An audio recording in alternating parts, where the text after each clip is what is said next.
আমাদের না আগে কেউ আছে, আমাদের না পিছে কেউ আছে।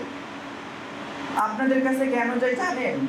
আপনাদের কাছে শুধু যাই একটু খাবারের জন্য, আর কিছুই আমাদের চাহিদা নাই। আমরা চাই না কেউ রাস্তায় চলাচল করতেছে তাকে গিয়ে ডিস্টার্ব করি।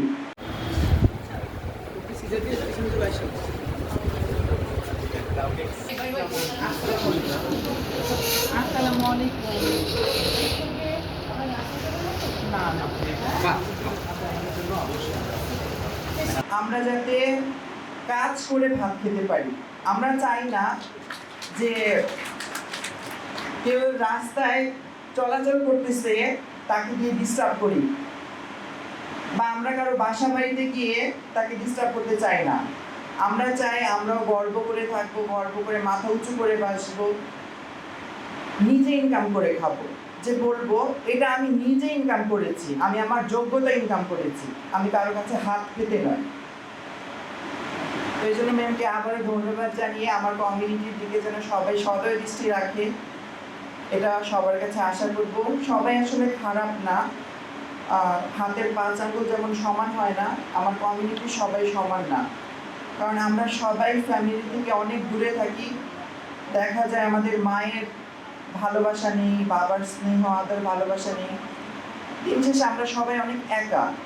আমরা যখন ঘরে যাই আমাদের ঘরটা অন্ধকার থাকে। আমাদের না আগে কেউ আছে, আমাদের না পিছে কেউ আছে। আপনাদের কাছে কেন যাই জানেন? আপনাদের কাছে শুধু যাই একটু খাবারের জন্য, আর কিছুই আমাদের চাহিদা নাই।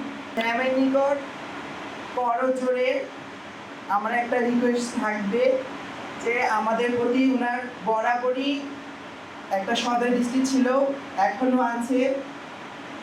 তো ইউসেফ আমাদেরকে সুযোগ করে দিয়েছে এখানে একটা ট্রেনিংয়ের, এর জন্য ম্যামকে ধন্যবাদ, ইউসেফকে ধন্যবাদ। আমি জুলাই যোদ্ধা, আমি রামপুরা বাড্ডা জোনে আন্দোলন করেছি। আসলে এখানে আজকে আমাদের এখান থেকে একটা প্রশিক্ষণ দিবে। এটা মহিলা এবং শিশু মন্ত্রণালয়ের আন্ডারে একটা প্রশিক্ষণ দেওয়ার কথা বলছে। জুলাই যোদ্ধাদেরকে কর্মসংস্থানের একটা সুযোগ তারা তৈরি করে দিচ্ছে। এবং আমরা যারা জুলাই যোদ্ধা, যারা অধিকাংশই কিন্তু আমরা স্টুডেন্ট, তো আমাদের সবারই একটা ফিউচার প্ল্যান না থাকে যে আমরা ইন ফিউচারে ভালো কিছু করব, আমরা ভালো কিছু হওয়ার সবারই ইচ্ছা, বা পরিবারের পাশে দাঁড়ানোর সবারই ইচ্ছা থাকে। তো সেই জায়গাটা থেকে আমরা যে প্রশিক্ষণটা নিচ্ছি এটা আমাদের স্কিল ডেভেলপমেন্টে অনেক সাহায্য করবে এবং আমরা এক ধাপ এগিয়ে থাকব। বর্তমান বিশ্বের সাথে তাল মিলাতে গেলে কিন্তু আমাদের প্রত্যেকেরই আইটি রিলেটেড বলেন, গ্রাফিক ডিজাইন বলেন, ডিজিটাল মার্কেটিং বলেন, আমাদের কম্পিউটারের বেসিক নলেজ থেকে শুরু করে অ্যাডভান্স নলেজ পর্যন্ত আমাদের দরকার হয়ে থাকে। এবং আমরা এখানে এসেছি কারণ যাতে আমরা আমাদের স্কিল ডেভেলপমেন্ট করতে পারি এবং ইন ফিউচারে আমাদের সিভিতে এই স্কিলটা আমরা শো করতে পারি এবং ভবিষ্যতে আরও ভালোভাবে পরিবারের পাশে দাঁড়াতে পারি এবং দেশের সেবা করতে পারি। Thank you.